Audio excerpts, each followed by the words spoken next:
Hello everyone, this is DK Kushwaha. Welcome to you e learning with DK. आज हम पढ़ रहे हैं शब्द निर्माण. शब्द निर्माण कैसे होता है? शब्द निर्माण में हम पढ़ेंगे उपसर्ग. ठीक है, क्योंकि पिछली क्लास में हमने देखो ये सब क्लियर कर लिया था. हमने चंद्र बिंदु, अनुस्वर, पंचमाक्षर, चंद्र बिंदु है ना. आज हम पढ़ने जा रहे हैं शब्द निर्माण. देखते हैं. देखो, शब्द आपका चार प्रकार से बनता है. अगर हम शब्द निर्माण की बात करते हैं तो शब्द आपका चार प्रकार से बनता है. पहला उपसर्ग, उपसर्ग से बनता है, प्रत्यय से बनता है, संधि से बनता है और ये समास से बनता है. और ये सब चारों 40% इसी से शब्द का निर्माण होता है. बाकी जो 60% होते हैं उनका अपना ही यूनिटी होती है. किस तरह से बनेगा वो. कुछ शब्द ऐसे होते हैं भाषा के. देखो, अगर हम इसको शब्द भंडार में देखें, शब्द अगर निर्माण में हम देखें तो भाषा की सबसे छोटी क्या इकाई क्या होती है? आप बोलेंगे सर वर्ण. वर्ण होती है. इसके बाद फिर क्या आता है? हम अक्षर आता है इसके बाद. फिर इसके बाद क्या आता है? इसके बाद आता है शब्द. ठीक है. उपसर्ग को हम देखें. हिंदी उपसर्ग में, उपसर्ग हिंदी में हम उपसर्ग बोलते हैं और इंग्लिश में हम उपसर्ग को क्या बोलते हैं? प्रीफिक्स. प्रीफिक्स और प्रत्यय को क्या बोलते हैं? सुफिक्स. प्री मतलब जो पहले लगता है और सुफिक्स मतलब जो बाद में लगता है. ठीक है.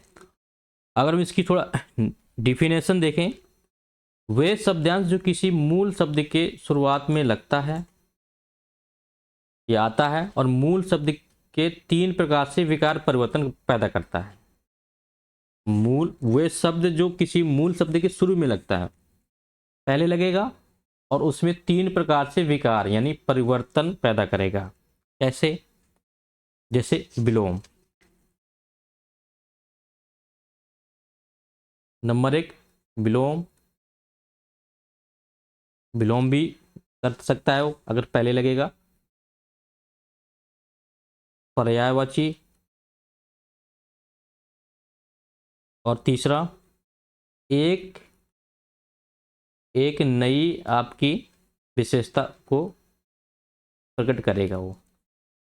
अगर हम विलोम में देखें, जैसे देखो हमने वही है, वे शब्दांश जो किसी मूल शब्द के शुरुआत में लगता है और उसमें 3 प्रकार का विकार परिवर्तन लाता है. कैसे? जैसे विलोम को देखें हम, पर्यायवाची देखते हैं.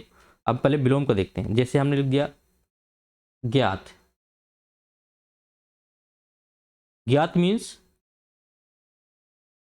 जानकारी हो जिसके बारे में, जिसके विषय में जानकारी हो, जिसके विषय में हमारी जानकारी होती है उसी को बोलते हैं ज्ञात है. मुझे ये ज्ञात है यानी विदित है. विदित है. ठीक है.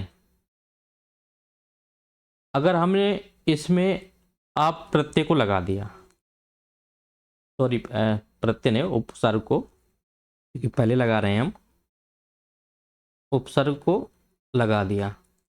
अब देखो ज्ञात का क्या बन गया? ये परिवर्तन लाया. क्योंकि देखो ज्ञात का मतलब था विदित. विदित था इसका मतलब. अब इसका मतलब क्या हो जाएगा? आ लग गया तो हो गया अज्ञात. तो परिवर्तन ला दिया ना. इसका देखो अर्थ भी अलग है. अज्ञात हो गया ये. जैसे हमने लिख दिया अज्ञात जिसके बारे में जानकारी ना हो. जैसे हमने लिख दिया यहां पर मान. मान. ठीक है. मान का मतलब इज्जत, सम्मान. अब इसके पहले हम एक प्रत्यय लगाते हैं. हमने लगा दिया, अब प्रत्यय लगा दिया. सॉरी, हर बार प्रत्यय बोल देता हूं. उपसर्ग. हमने अब उपसर्ग लगा दिया तो अब इसका अब मिलके क्या बन गया? अपमान. देखो मान इज्जत था. अब आ लगाने से, अब उपसर्ग लगाने से इसका मतलब क्या हो जाएगा? बेइज्जत. बेइज्जत यानी जिसकी इज्जत ना हो. और मान का मतलब था जिसकी इज्जत हो. तो इस तरह से हम परिवर्तन लाया ये विलोम. अगर हम पर्यायवाची की बात करें जैसे हमने लिख दिया, देखो जैसे लोचन,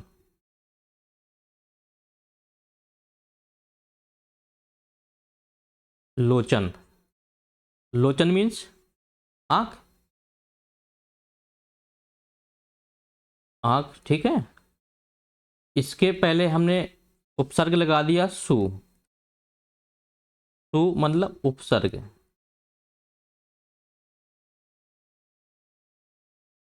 ठीक है।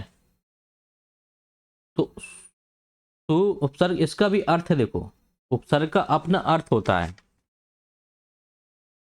उपसर्ग का अपना एक अर्थ होता है, ये कभी भी स्वतंत्र प्रयोग नहीं होता। तो इसका देखो अर्थ होता है आपका भी, इसका भी, सु अच्छा, सुंदर। तो इसका मतलब क्या हुआ, सुलोचन, सुलोचन, सुलोचन, सुलोचन का मतलब क्या हो जाएगा, सुंदर आंख वाला, सुंदर आंख वाला। पहले सिर्फ क्या था, लोचन था, तो सिर्फ हमारा आंख थी। सु लगाने से, सु उपसर्ग लगाने से अर्थ का देखो परिवर्तन हो गया, सुंदर आंख वाला हो गया। एक नई विशेषता, ये कैसे होता है, जैसे हमने लिख दिया, देखो ब्राह्मण, ब्राह्मण मीन्स क्या होता है, घूमना, ठीक है। इसमें हमने उपसर्ग लगा दिया, अगर हमने इसमें परी लगा दिया, परी मीन्स क्या होता है, इसका अर्थ होता है, क्योंकि मैंने बताया था चारों तरफ, परी मीन्स चारों तरफ, दोनों मिलकर क्या बन जाएगा, ये परिभ्रमण।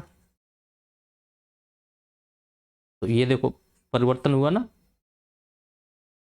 क्योंकि इसका अर्थ क्या हो जाएगा, चारों ओर घूमना, ठीक है। जैसे इधर लिख दिया मान, मान लिख दिया हमने यहां पर, मान लिख दिया, मान मतलब इसका मतलब है इज्जत, सम्मान। इसमें हमने उपसर्ग लगा दिया अभी, क्या लगा दिया, अभी, अभी मीन्स अभिमान। तो अभिमान का मतलब क्या हुआ, देखो इस मान का मतलब इज्जत था, अभिमान का मतलब घमंडी। अगर हमने लिख दिया अप लगा दिया, जैसे मान है, मान में हमने उपसर्ग लगा दिया अप, अप मीन्स बुरा, तो अपमान हो गया। यानी देखो इससे सुंदर है, जो उपसर्ग होता है उसका अपना अपना अर्थ बयां करता है, अपना उसका एक अर्थ होता है। तू उपसर्ग है, तू मीन्स सुंदर, दुर उपसर्ग है, उसका मतलब बुरा। तो समझ में बात आ गई, उपसर्ग का एक अपना अर्थ होता है, ये कभी स्वतंत्र प्रयोग नहीं होता, ठीक है।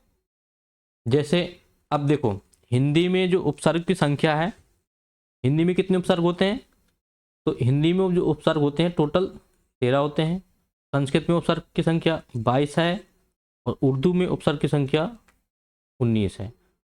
तो नेक्स्ट क्लास में हम उपसर्ग को डिटेल से पढ़ेंगे। मेरे द्वारा पढ़ाई गई हिंदी पूरे भारत में हर एग्जाम के लिए बेनिफिट होगा, जो अगर जिस एग्जाम में हिंदी पूछी जाएगी तो इससे बाहर नहीं आएगी, ये मेरा वादा रहेगा। बट मेरा चैनल अभी नया है, तो मैं ज़्यादा लंबे लंबे वीडियो डाल नहीं सकता, तो आप लोगों से मेरी हम्बल रिक्वेस्ट रहेगी कि प्लीज़ मेरे चैनल को सब्सक्राइब, लाइक एंड कमेंट करें। Thank you.